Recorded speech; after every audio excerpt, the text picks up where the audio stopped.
So hello everybody, welcome to my talk on vibrations and co-creating reality. So for this talk, I'm going to be sharing with you the basic premise around the principle of vibrations. We're going to have a look at some of the history, how many traditional cultures through the ages have seen vibrations and used different vibrations for health and healing, and also creating different states of reality. And then going to have a look at through to the modern day science. So what information is available there for us now to reflect on, from everywhere from quantum to sound healing to, using thoughts and feelings, and how that can actually affect our physiological constructs within the body as well. So I'll just share my screen.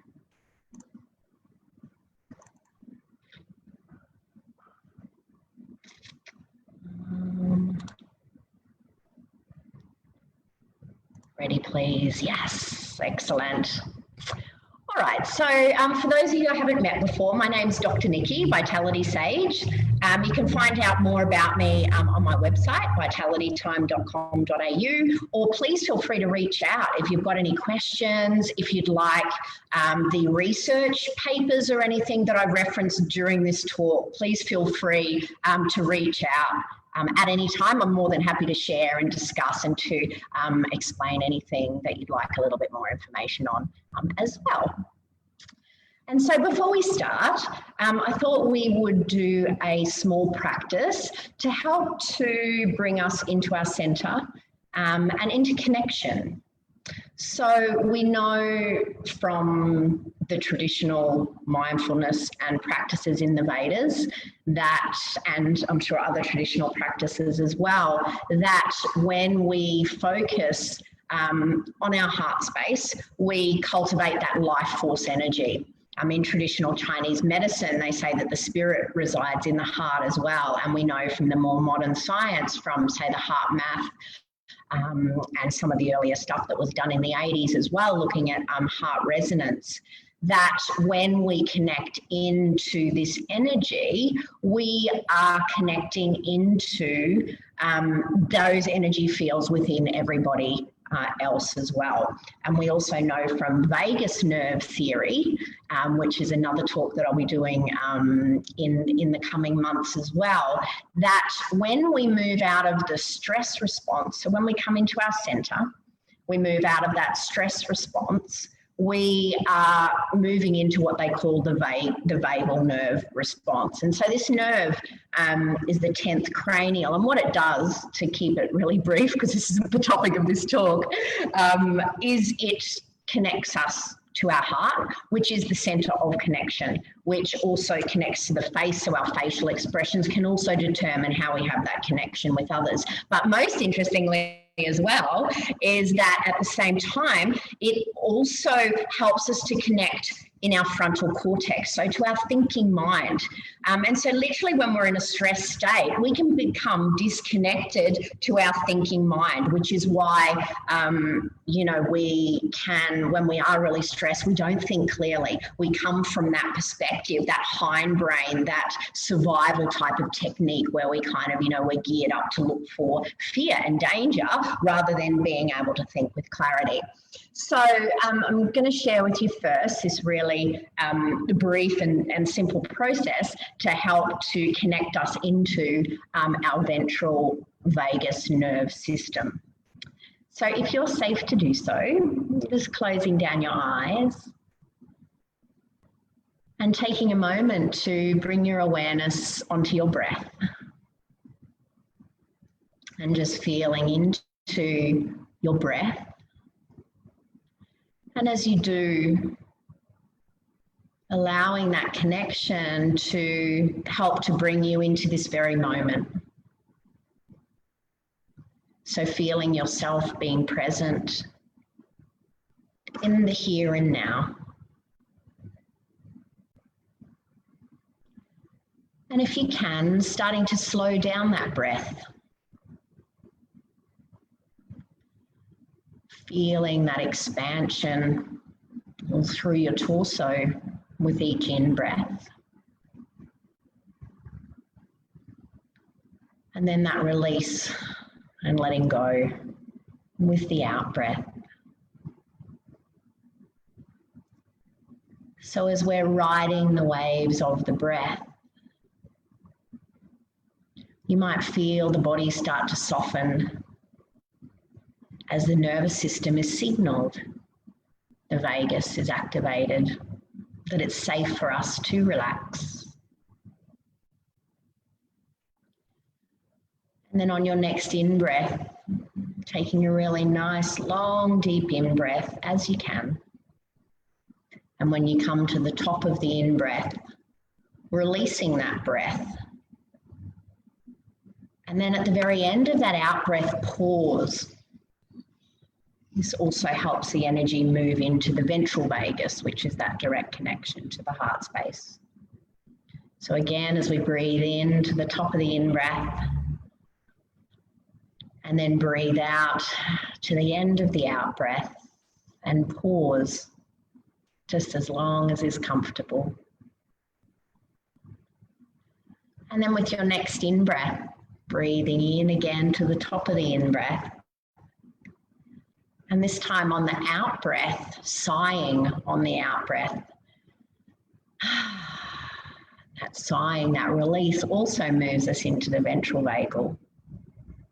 And we can do that one more time as well. Breathing in to the top and breathing out with a sigh.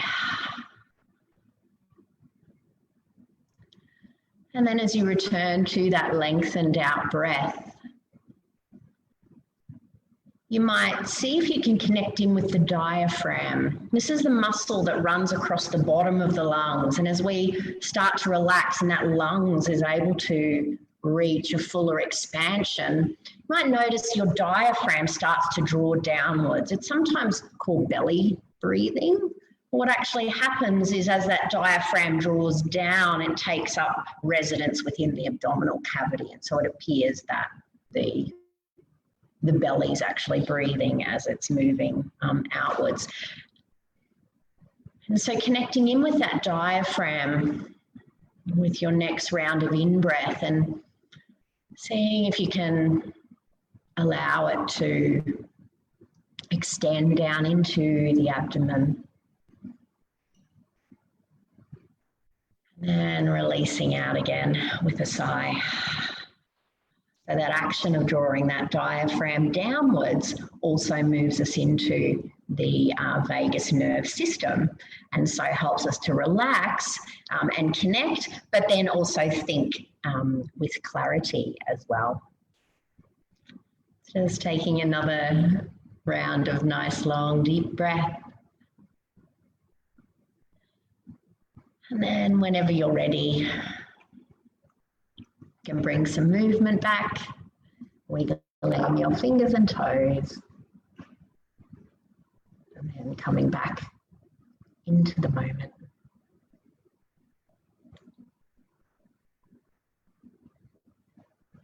Excellent work, everybody.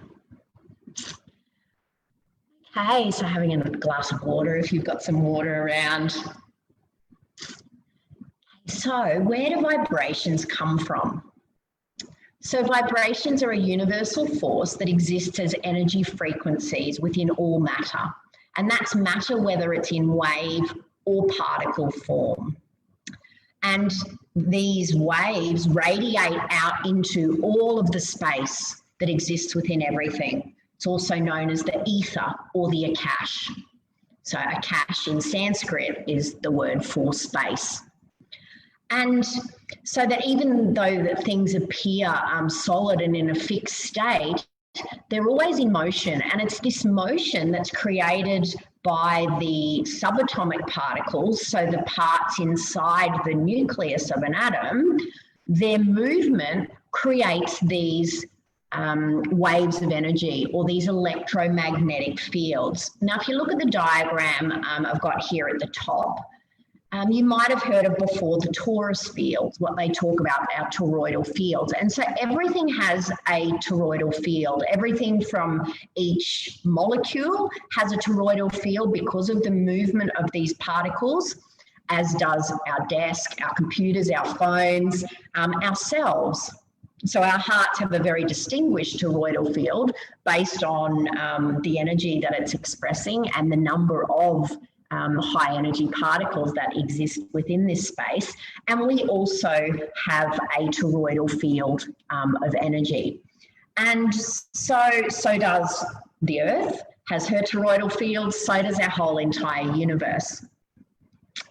And so when we bring it back to these subatomic, to these atoms, and you look at the other diagram down there, you'll remember the old nucleus, think back to school science, and the electrons all running around the outside. And so you'll notice that there's a lot of space. So even though things appear solid, everything has space within it and everything is moving because of the nature of these way that these molecules work. So a really good analogy is when we think of water. So water is H2O. When it is vibrating slowly, it's frozen, it appears solid. But of course we know it's not solid because it's made up of H2O, and these molecules joined together have a lot of space, but they're actually moving so slow that it appears solid.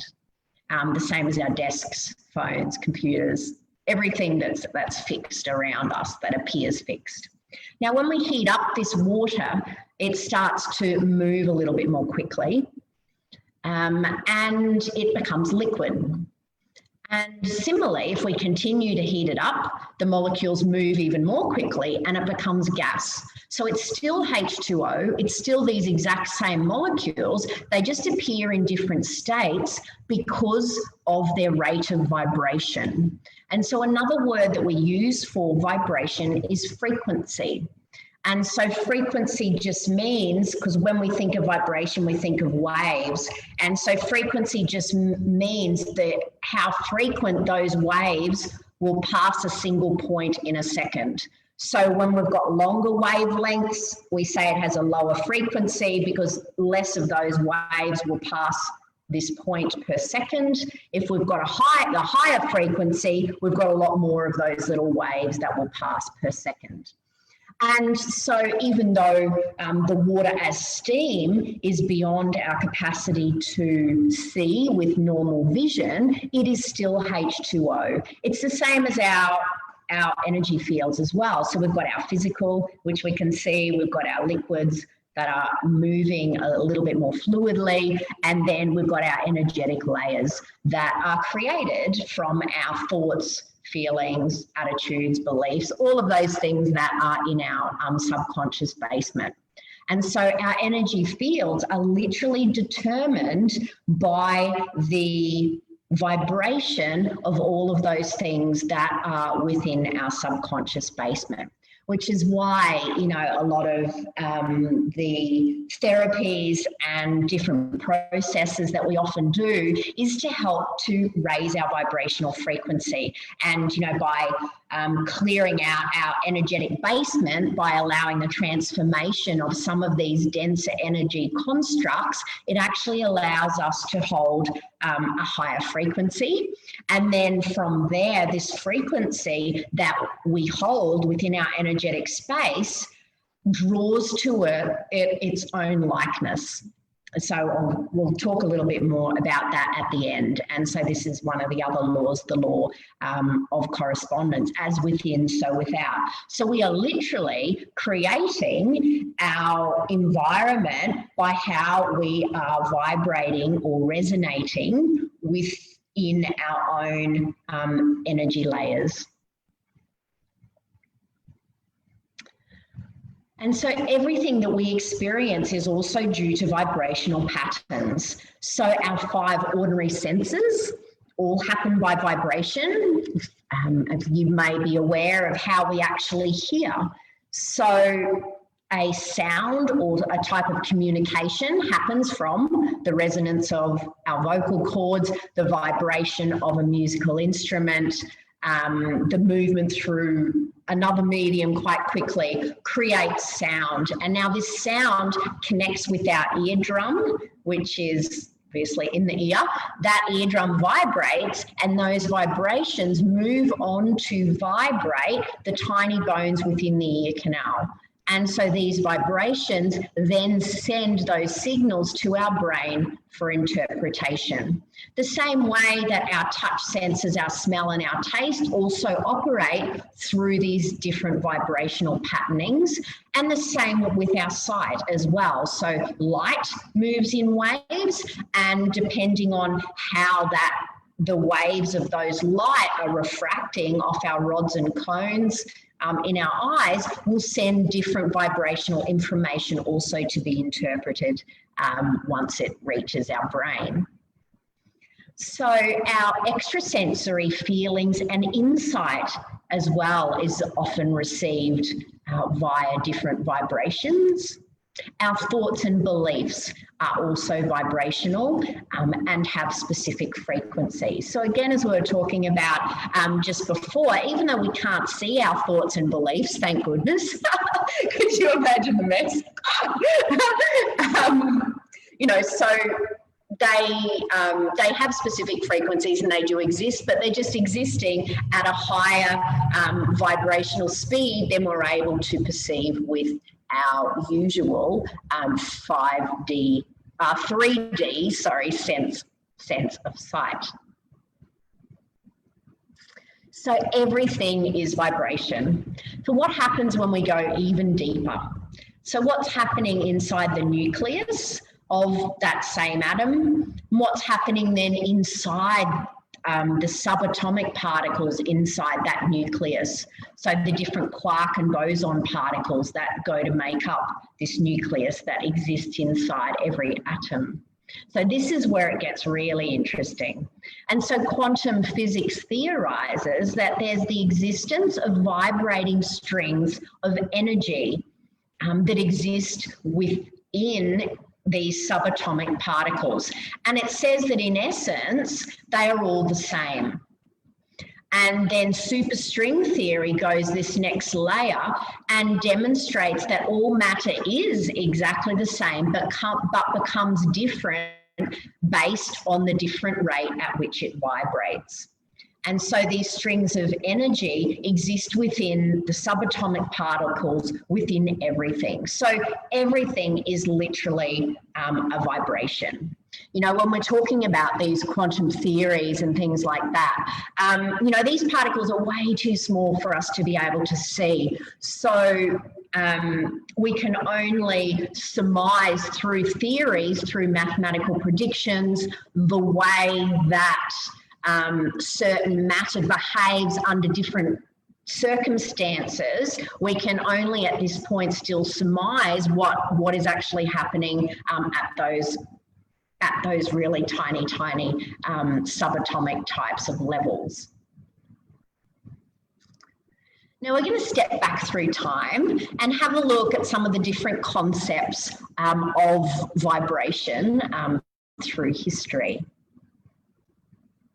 So all through time, the great philosophers, sages, mystics and scientists have postulated the role energy and vibration play within everything.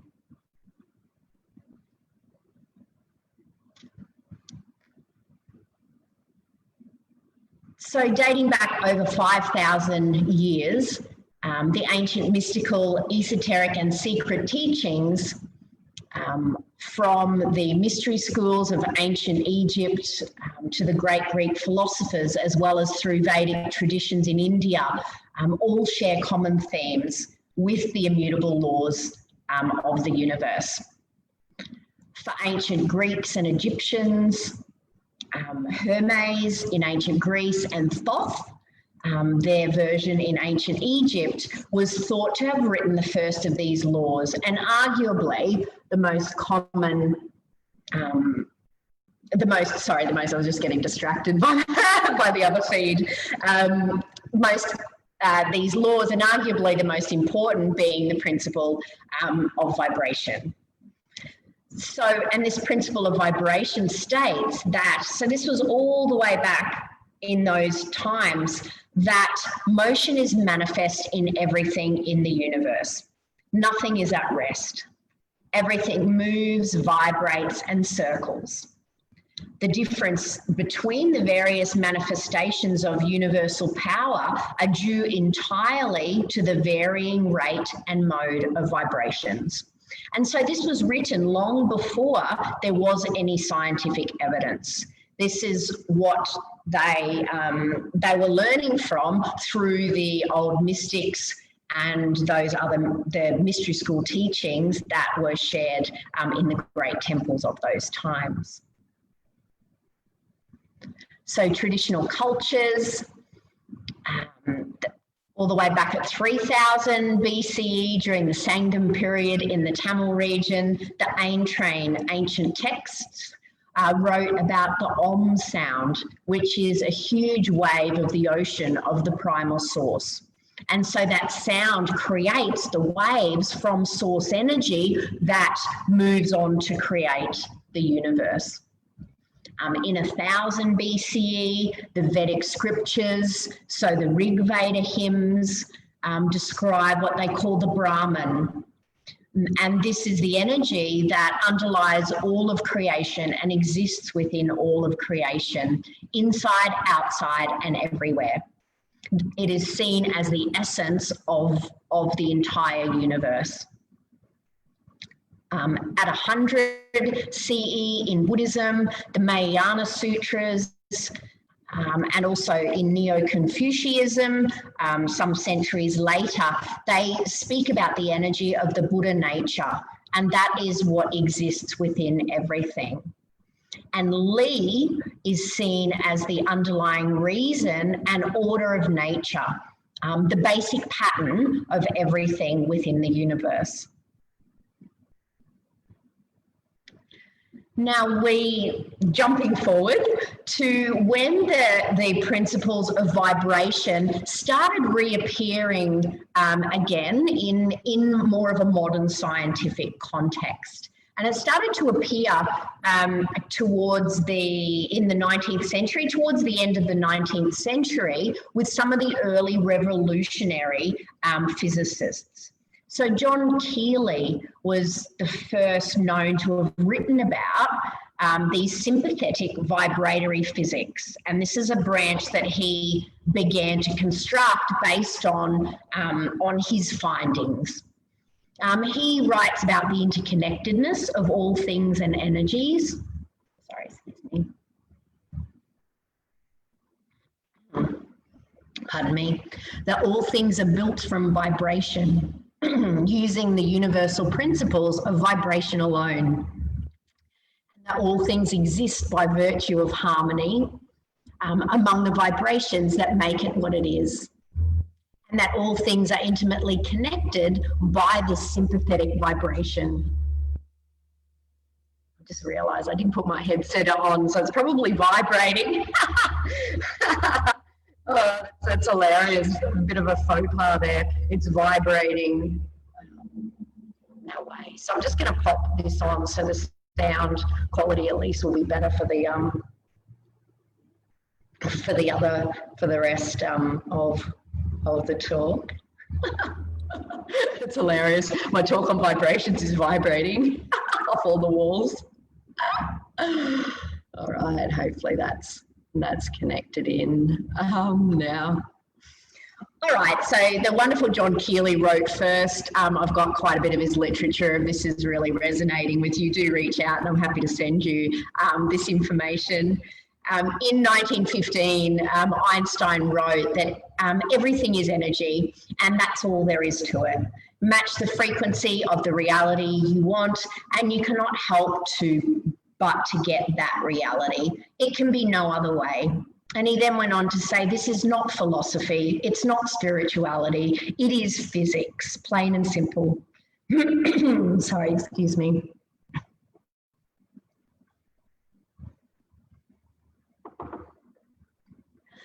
And his famous theory of relativity demonstrates that everything is relative to the observer. So depending on perspective, any outcome becomes based on its environment. And so this is the basic underpinning principles of this law of vibration, is that as the observer, however we are observing something will determine how it is actually observed, immaterial of what's actually happening. So something might be happening here, and depending on whichever angle people are looking at it from will change actually what's happening there. So there's no right and wrong in those instances. It's based on perspective. So Nikola Tesla was another of the famous early revolutionary physicists. In the 1940s, he did a lot of research on frequency, you know, on electromagnetic fields and things like that. And, you know, he wrote, if you want to find the secrets of the universe, think in terms of energy, frequency, and vibration. And he also writes frequency, which we mean vibration, is based on photon oscillations, which are some of the subatomic particles, where different molecules have different vibrations, either absorbing or emitting light. And just by changing frequency or vibratory rate, two-dimensional sand is shown to change pattern with different frequency sounds. Now, I'm sure you may have seen this before, you know, where they have those plates of sand and they put different sound frequencies, and you'll see the different shapes move based on whatever vibration or whatever sound frequency that they're passing through that plate. So other molecules can also change their vibratory rate via alterations in temperature. So Tesla was actually, interestingly, responsible for discovering a whole lot of things that, you know, some of them that are attributed to other people as well. You know, at his time, he sold a lot of his patents and, you know, wrote about his ideas that other people then picked up and went on to work with. A famous one is the light bulb. Apparently Nikola Tesla was the first to invent the light bulb, not Thomas Edison, and Thomas Edison bought the patent off Tesla at that time. He was also responsible for discovering the Earth's electromagnetic resonance, which we later and we know now is called the Schumann resonance, because the scientist Schumann then went on to work a lot more mapping these different frequencies.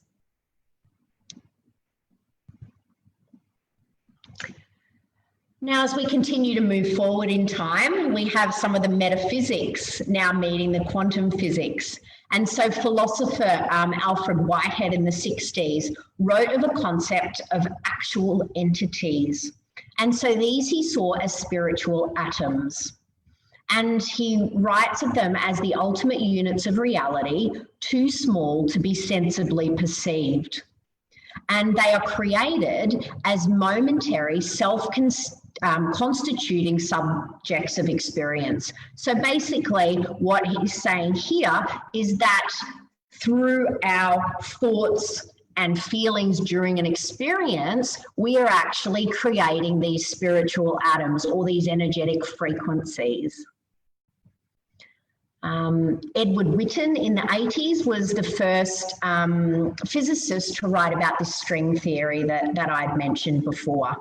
He wrote about the tiny vibrating strings that are the ultimate constituents of all physical and non-physical reality, as we're finding more now. So when in harmony, these resonate as perceivable entities and become similar matter because of their rate of vibration.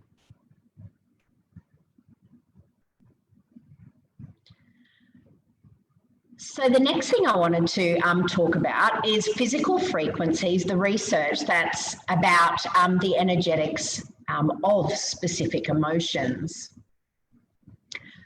So Peter Manners in 1940s and 50s was doing research looking at the frequency of different organs within the physical body. And he found that there were slightly different variations of the same organ in different people. however, within a very narrow range. And so different organs had tendency to have average different frequencies, but there were slight variations within different people. He then went on to create an overlay of 5 different frequencies to create a signature frequency for it to be useful in a generic way, but precise enough to still stimulate the target tissues. So for those 20 years, he did a lot of research in this particular area. So, you know, if any of these, I'm just going to touch briefly on a whole lot of different things that I've been able to find in the research. And, you know, you can research it in a lot more depth in these different topics. So more recent in the research, the Randall in 2010, his group looked at the resonant frequency of standing humans, so looking at the variations in that. And then Sharma's group in 2017 looked at the aggregate frequencies of different body organs. And so this is the results of Sharma's work.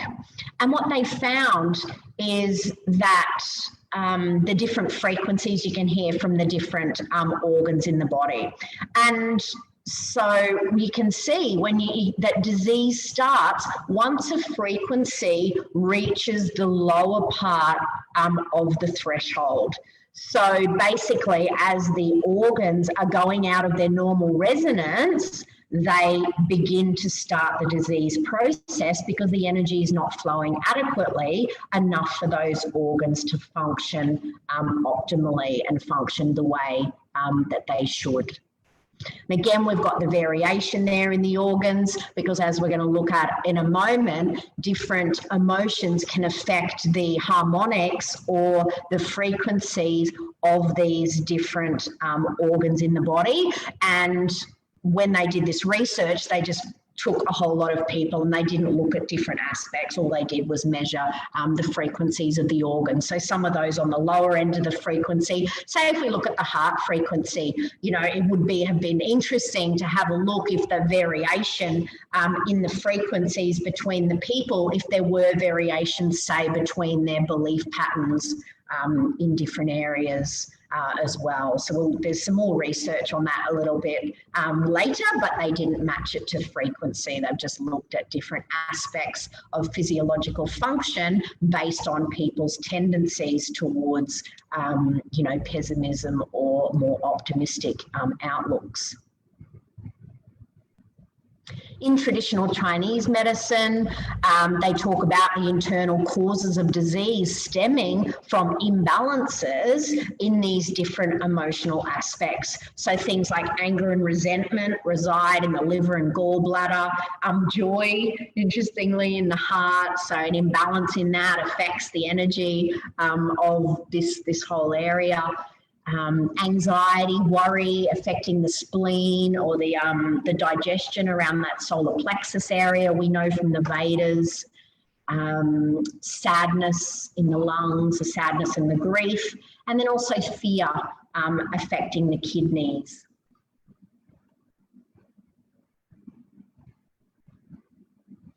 You know, as a clinician, I often work with a lot of these things, and very frequently we see things like the anxiety and the worry, you know, that does affect digestion quite markedly as well.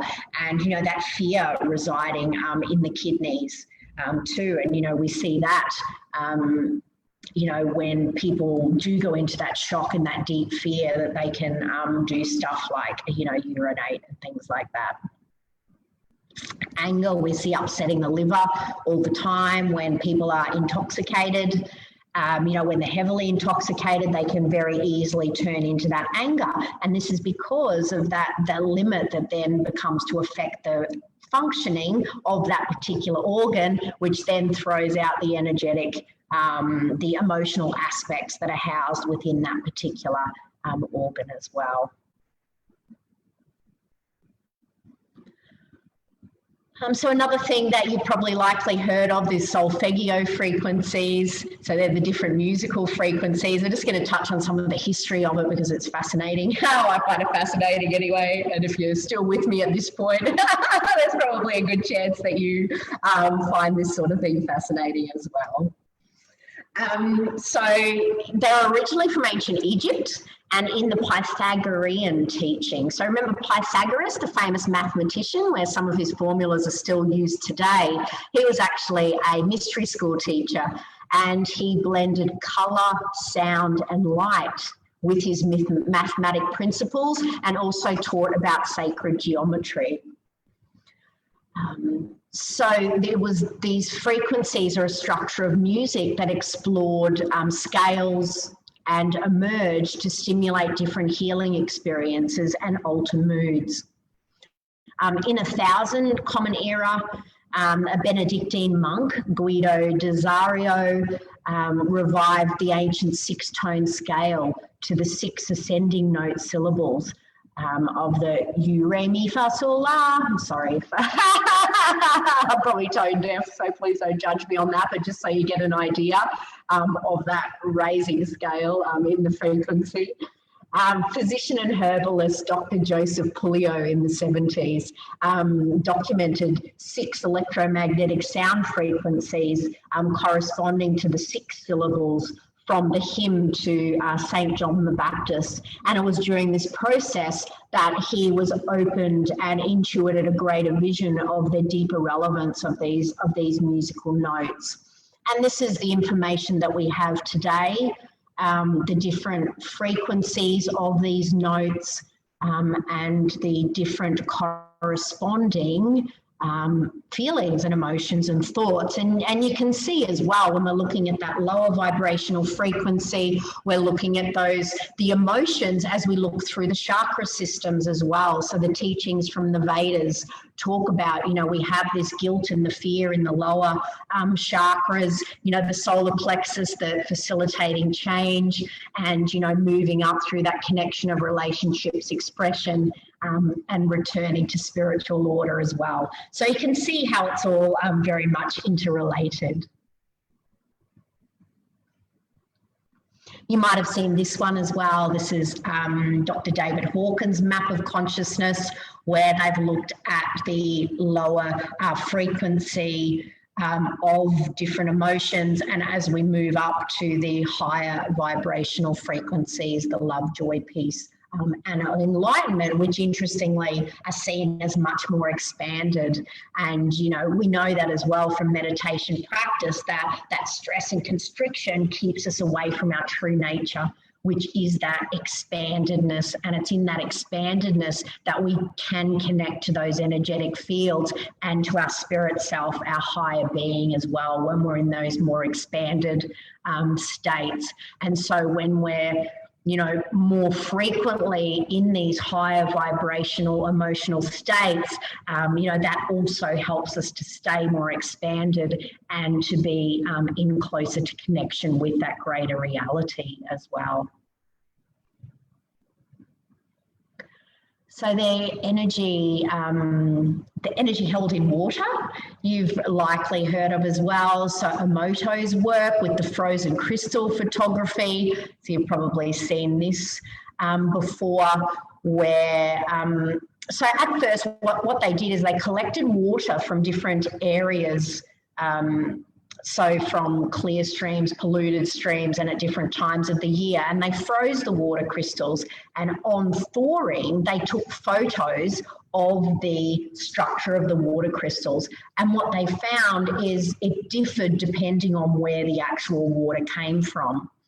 And some of their later research, his group also looked at things like playing different music to the water, and you can see here the different water crystal formations and thought forms as well. So using words and thought forms also created, like you can see the vast difference there between thank you and the water crystals within, I will kill you. and there's some water at the top of the first line, at the end of the first line there, was some water from a polluted source before prayer. And then interestingly, after some Buddhists had prayed over that water, that it was actually able to reform these beautiful crystals. So it really goes to show the power of thoughts, feelings, emotions, vibrations pretty much, and the capacity that the vibrations have to imprint within water. And so I love this saying by Emoto: water carries within it your thoughts and prayers. And as you yourself are water, no matter where you are, your prayers will be carried to the rest of the world. And, you know, that pretty much sums up everything, you know, everything, you know, in those few words.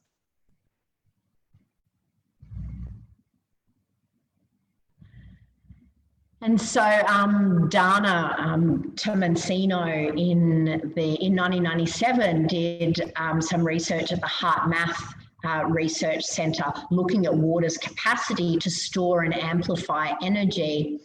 And what her and her group were looking at is that, and what they found is that water effectively memorized energy patterns and retains energetic memory of frequencies for extended periods.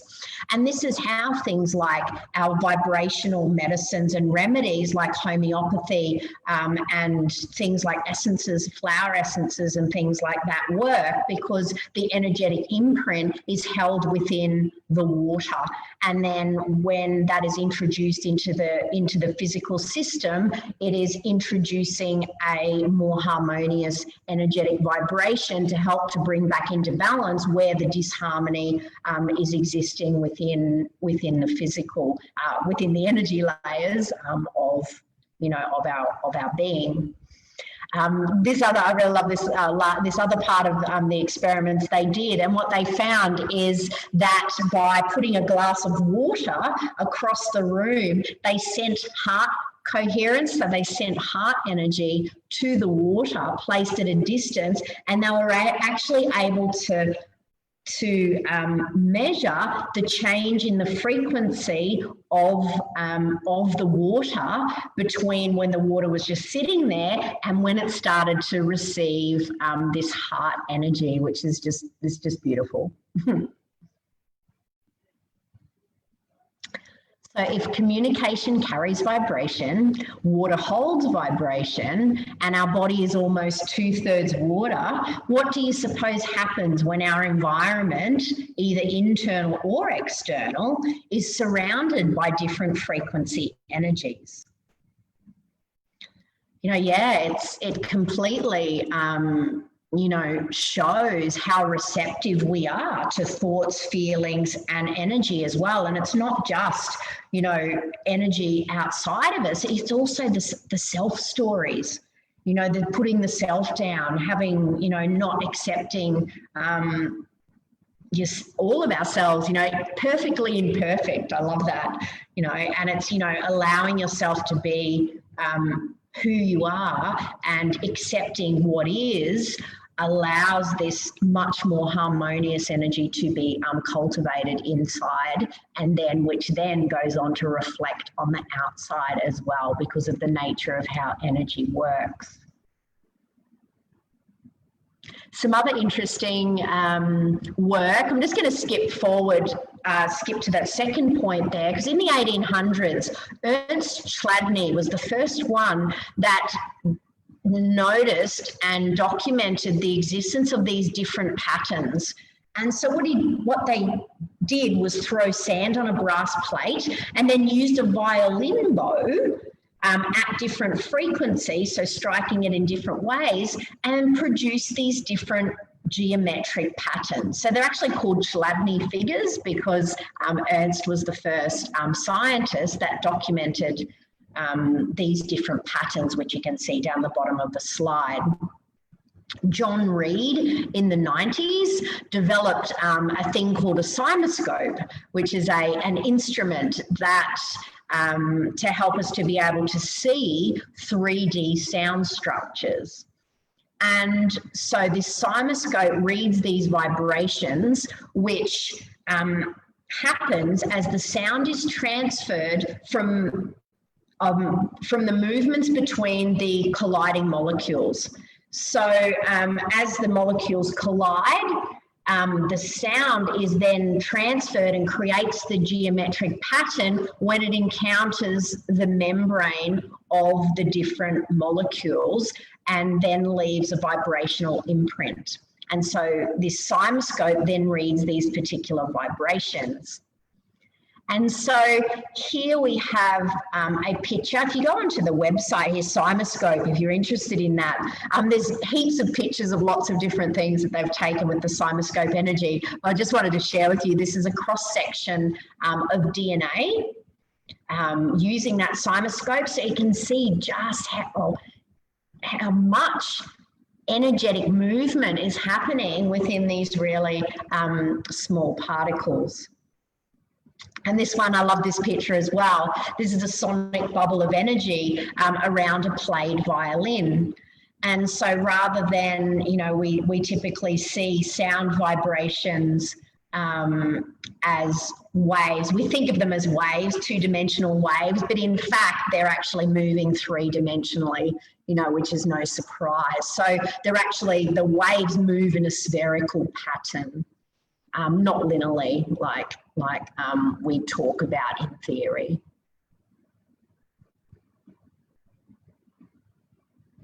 So a couple of other experiments that you might have seen. This one, the love, hate, ignore rice in water experiment has been done to death in YouTube and all different sorts of, in different ways. And you can do it at home too. If you're keen with the kids, it'd actually be really interesting for them. I'm sure to see what happens. And what you do is you just get 3 jars that are the same, pop rice and water.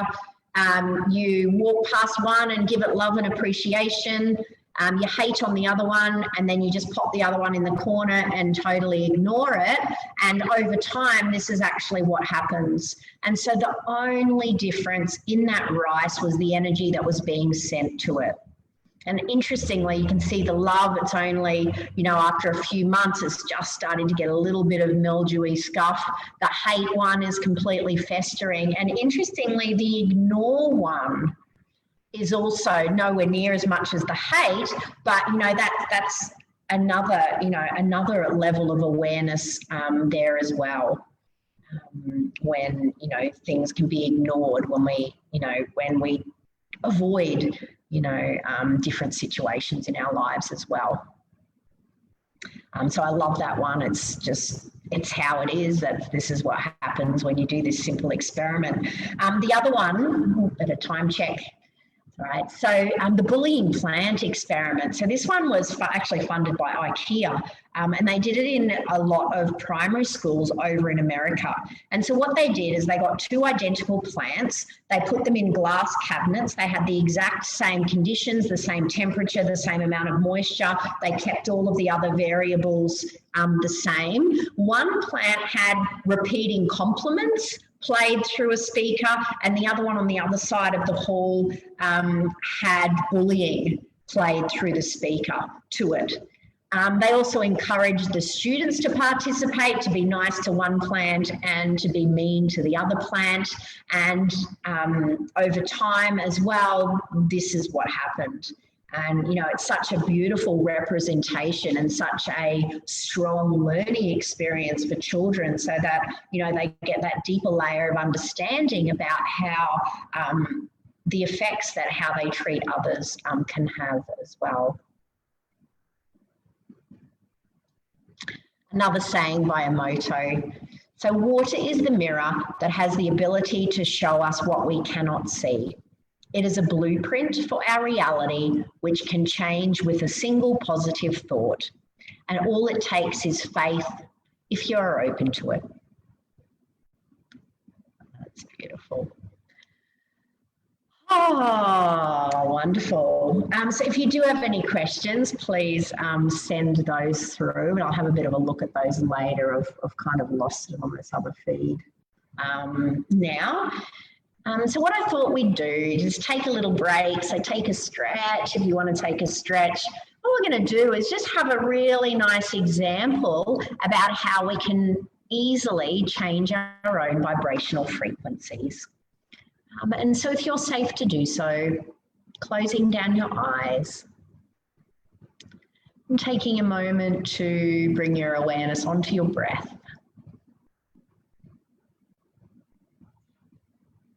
And again, just feeling into how that's feeling for you and allowing that connection to anchor you into this very moment. And just being aware of that breath moving in and out through the center of the chest, moving energy in and out through that heart space.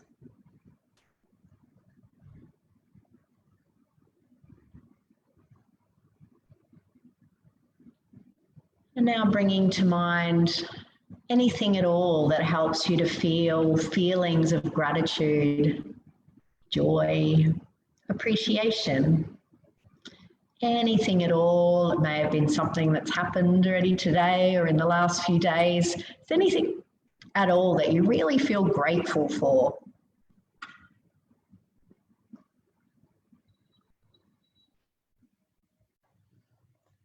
And when you found something, feeling how that feels. And just allowing yourself to feel that as strongly as you can.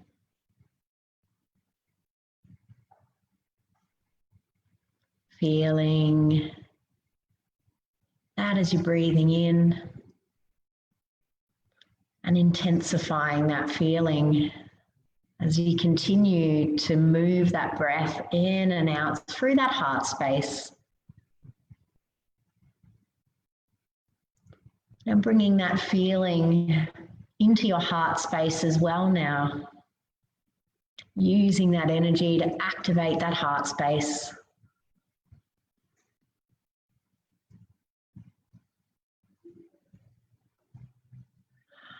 Feeling that gratitude.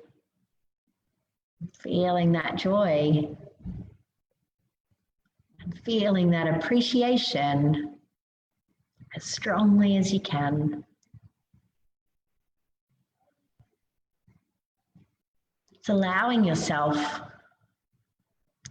to be with that feeling, holding that energy and allowing that energy to radiate out through that heart space, sending that harmonic rippling through all of your energy layers, throughout your energetic field.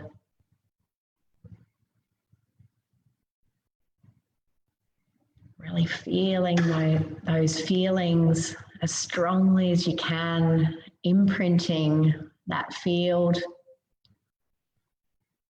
imprinting your own energy with that beautiful heart frequency.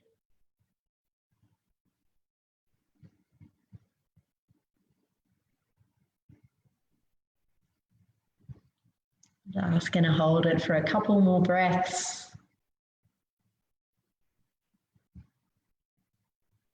You may feel that shift in your own frequency during this process.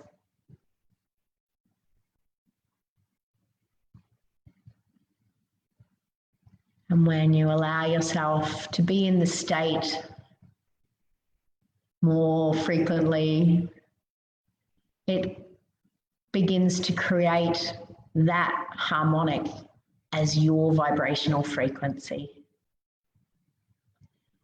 And as our vibrations draw their own likeness, more of that same energy will be drawn to you. And taking another nice long deep breath in. And breathing out, releasing it all with a sigh. And bringing some movement back. You might take a big stretch and have a glass of water or something if you've got that nearby as well.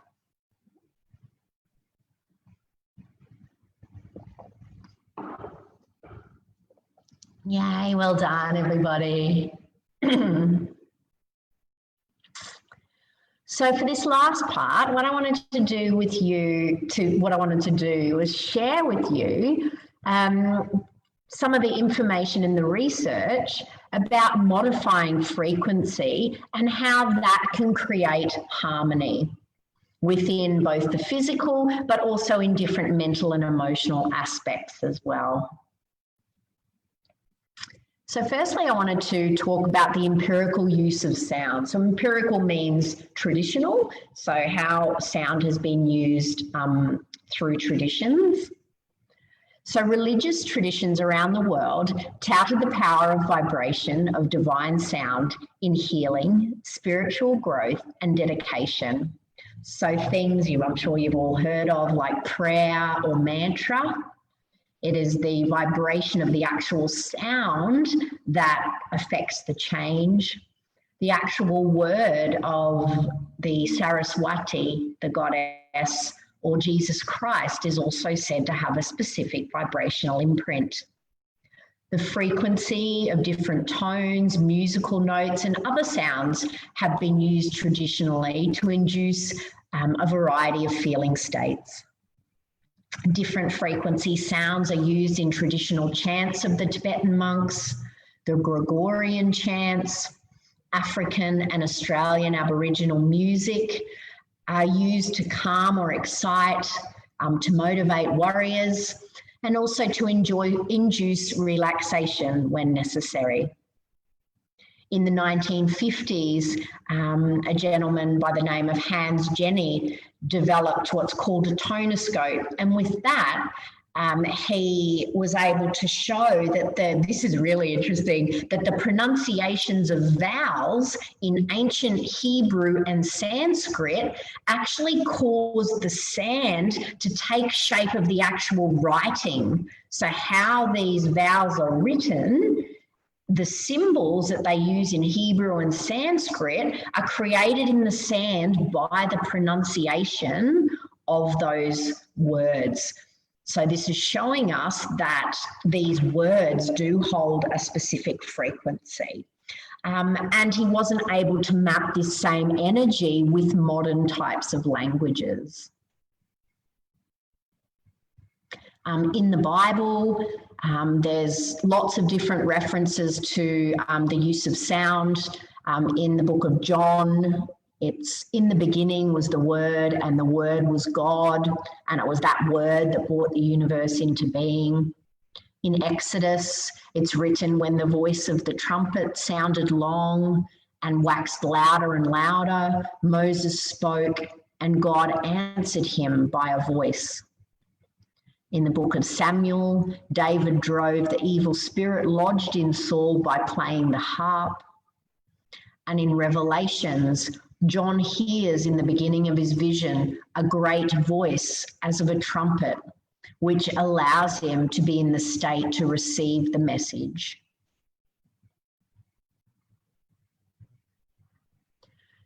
So as we move into more modern times now, so looking at some of the research on sound, so the Schumann resonance in 1954 was well documented, and it at the time was talking about the actual resonance of the earth, which was, trouble with this voice chakra today.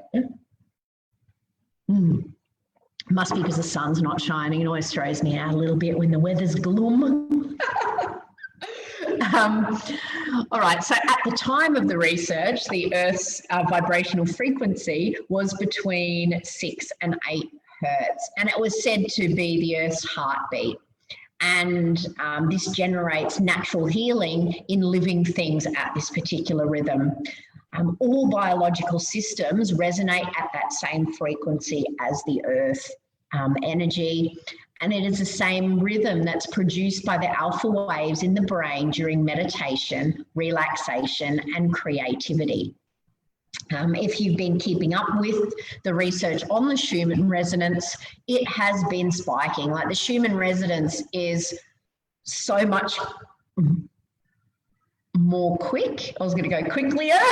That's not a word. Is so much more rapid now than it was in this original research. And, you know, it's an indication of how Gaia, our Earth, is vibrating at such a higher frequency now to be able to hold all of us holding that higher vibrational frequency as well, which is, you know, precisely why the veils are becoming so thin. You know, back in those traditional times, you know, it would be very few people would be able to make those connections by getting their vibration expansive enough to be able to connect in with that higher vibrational energy. Whereas now it's not uncommon, once people walk through their doubts and fears, to be able to pick up and intuit this higher frequency information. And so this Schumann resonance is this perfect example of how the Earth's frequency is moving much more quickly than it was back when this original research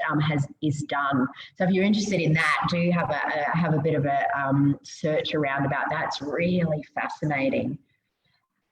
Somatics, the Mozart effect you might have heard of, that was sort of originally played around with in the 1960s. This is where different sound waves are used to shift the brain waves from, you know, that thinking state into the more relaxation brain waves, and then into the more meditative and subconscious aspects as well.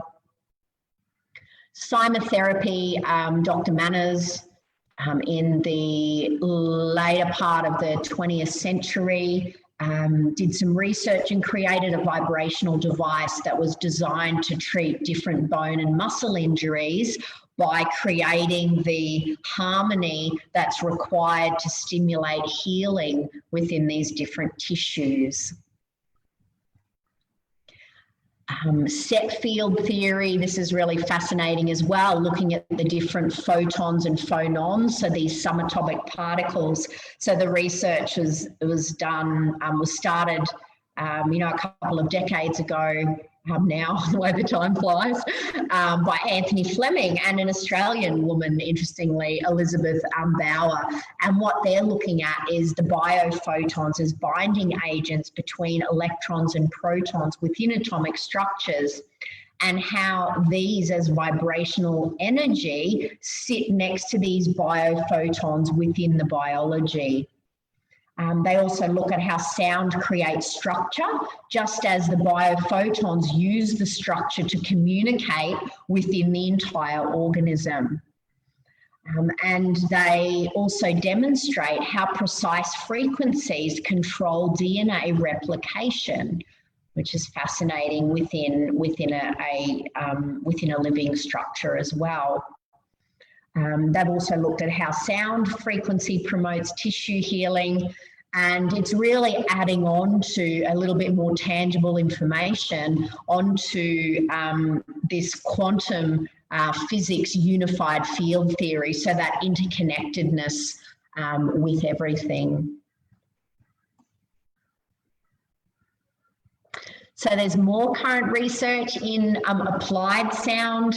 So looking at mantra, which in science, because I have to have a sciencey word for it, they call it prolonged repetitive verbal utterance. So the mantra effect was researched in 2015. And what they did is they MRI'd the brain, so looking at the different patterns of the brain where it lights up. And what they found is during different tasks, the brain would display reduced activations in one area and an increase in activation somewhere else in a same area. But what they found, interestingly, when mantra was used, is that they found an overall reduction in activity without a balanced increase somewhere else. And so that mantra actually had an overall calming effect on the entire mind.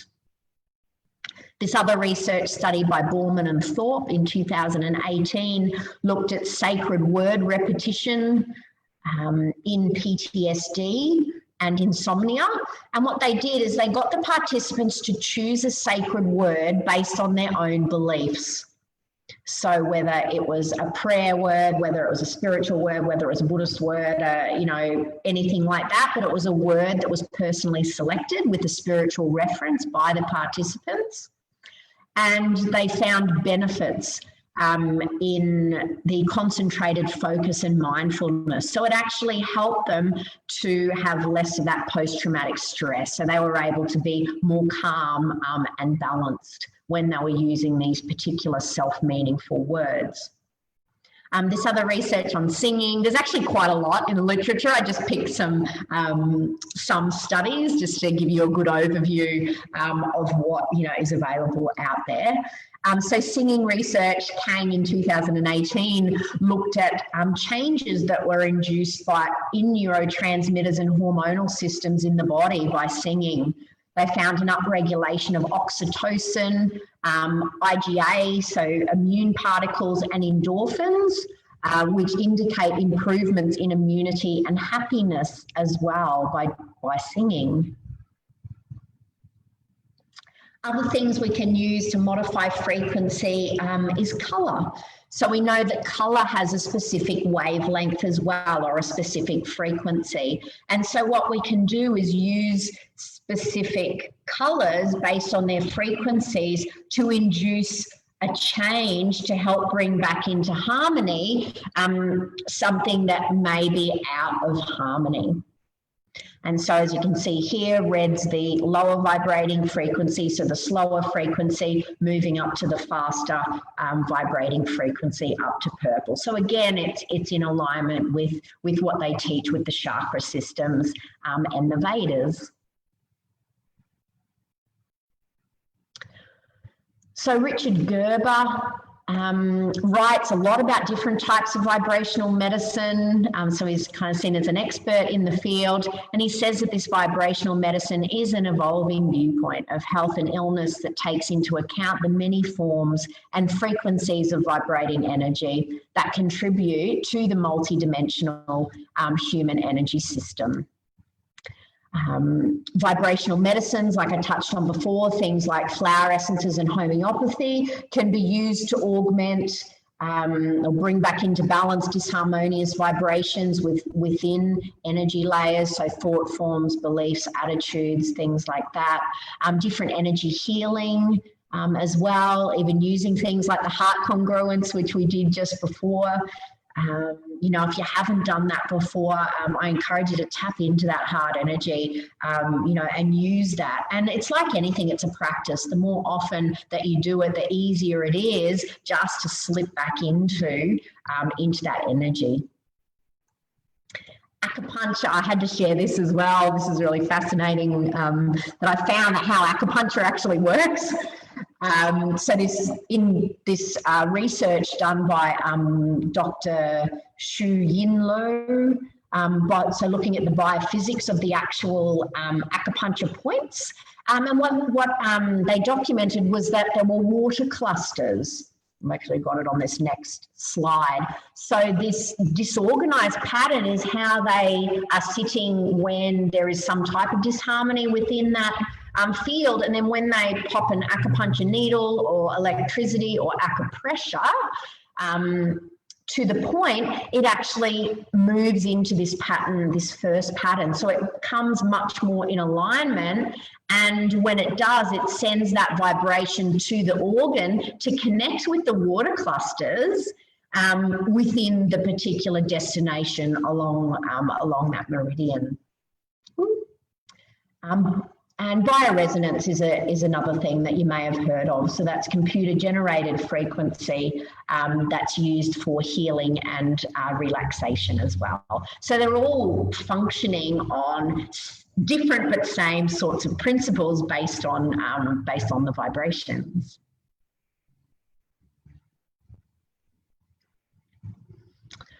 So this happiness and pessimism has also been studied. There's quite a lot of positivity research actually looking at these different aspects, and just summarising some of the research there, that when we expect less positive and more negative future outcomes, it's associated with a higher risk of chronic disease, and then in other research, early death as well. When we have that focus more on the glass half empty.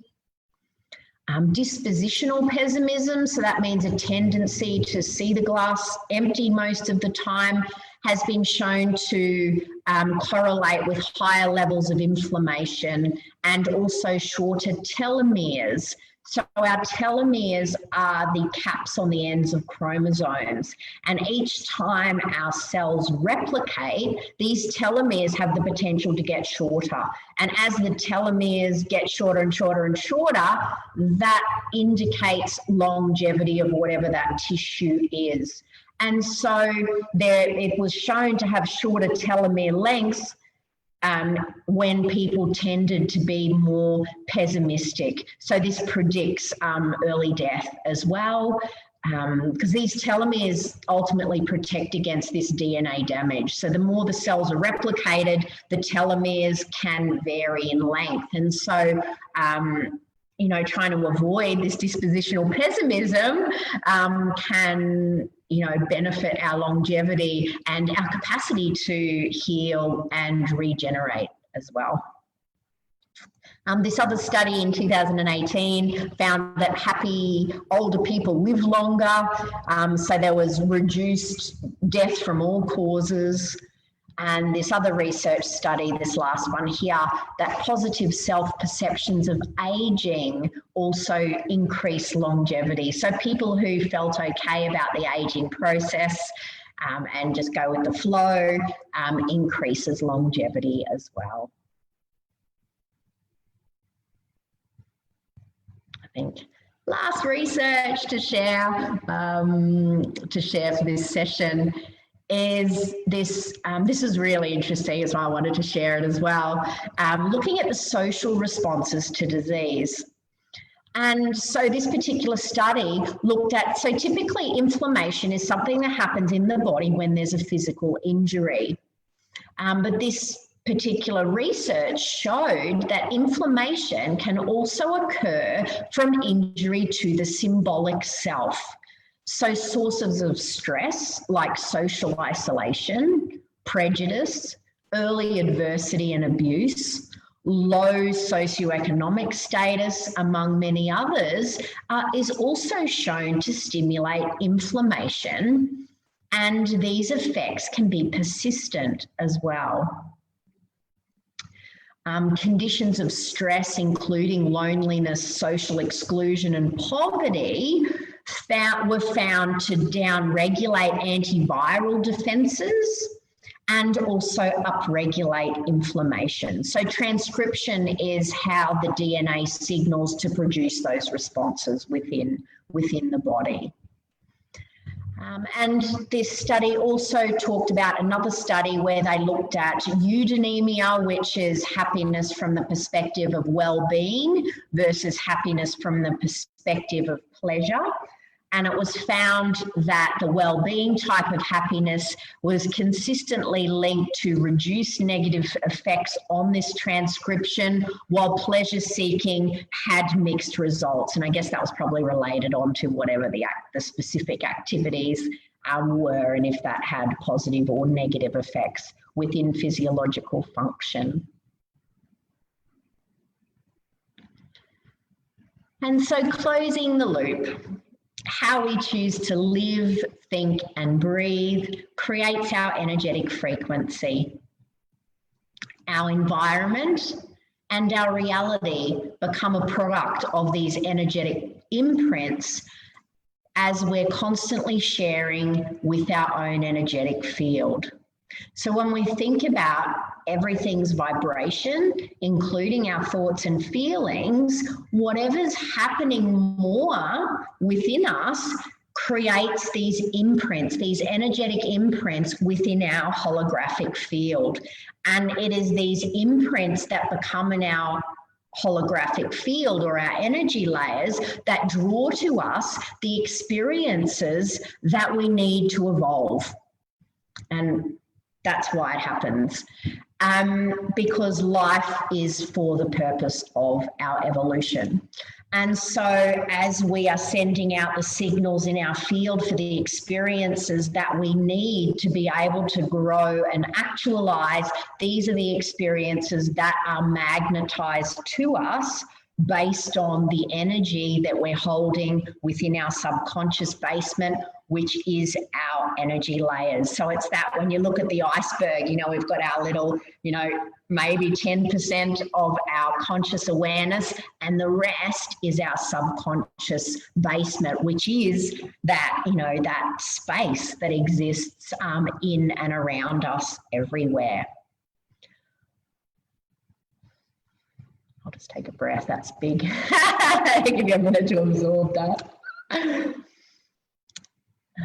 And so when we think of Einstein's theory of relativity, every observation is relative to the state of its environment. So how we choose to observe, whether it's from the glass half full or the glass half empty, which is our law of mentalism, becomes an energetic match to what we see around us, which is the principle of vibration that we've been talking about in this session. And so this then goes on to create our environment in the same likeness of our energetic imprint. And this is the law of correspondence. So these three immutable laws. If you are really interested in learning any more about these laws, I do different offerings teaching these different concepts and other things as well. I've got another teaching coming up soon. So you can check out my website or email me if you'd like to know any more about that. I'm going to put this talk and the reference list. So if you want the reference list, then I'll put a copy of the slides up as well on my website. So that's the vitalitytime.com.au/presentations. So you'll be able to find this one there as well as some other ones. There's also a link to my YouTube channel if you want to catch more, if you found this really interesting. There's also the link to my workshops there that I've got coming up if you'd like to participate in single webinars and things as they're coming through. And then my existing courses and recordings and webinars can be found on Podia. So it's the drniikee.podia.com, so you can check those out as well. And so I'll just leave you now with this beautiful saying from King Solomon in 1000 BCE. It's in Proverbs. A heart that is joyful does as a cure. Thank you, everybody. Please reach out with any questions. It's been my pleasure to serve. Take care.